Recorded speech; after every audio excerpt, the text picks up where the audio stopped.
अध्यक्ष जी, ये बात सही है कि रेलवे में टेक्निकल लोगों को ज़्यादा इम्पोर्टेंस देनी चाहिए।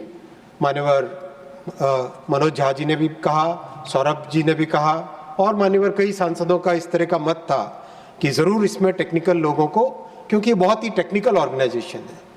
आप चाहे ट्रैक सिस्टम देखो, मैन्युफैक्चरिंग देखो लोकोमोटिव्स की, चाहे कोचेस की मैन्युफैक्चरिंग देखो, इलेक्ट्रिकल सिस्टम देखो, चाहे सिग्नलिंग एंड टेलीकॉम का सिस्टम देखो, चाहे रेलवे के ऑपरेशंस को देखो, हर जगह टेक्निकल इम्पॉर्टन्स, टेक्निकल वर्क होता है। भावांनो, बरेच काही लोक तुम्हाला हा व्हिडिओ दाखवून आरआरबी ग्रुप डी कोर्ट केसेसच्या संदर्भात तुम्हाला कन्फ्यूज करत असतील। तर भावांनो, हा व्हिडिओ आरआरबी ग्रुप डीच्या कोर्ट केसशी बिलकुल रिलेटेड नाही आहे।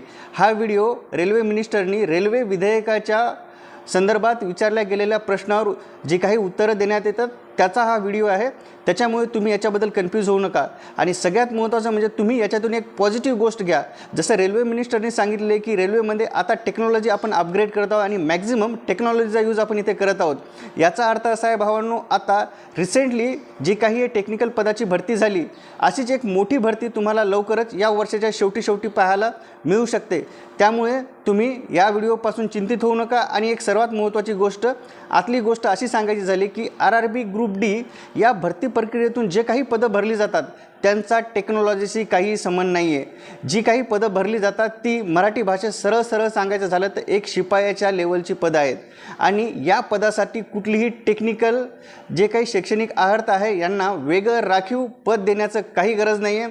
त्याच्यामुळे यांना या कोर्ट केसमधून मला तरी वाटत नाही की काही फायदा होईल। हा एक फक्त वादळ आहे भावांनो। जे काही क्लासेसवाले आहेत किंवा जे काही विद्यार्थी ITI धारक आहेत त्यांच्यासोबत त्यांनी जी काही ट्रेनिंग केलेली आहे किंवा जे काही क्लासेस लावलेले आहेत त्यांना एक फक्त पब्लिसिटी करण्याचं काम हे लोक तुम्हाला करत आहेत। भावांनो, आपल्या माणसांना माहीत नसल्यामुळे आपण बऱ्याच वेळेस याच्या संदर्भात कन्फ्यूज होत आहोत।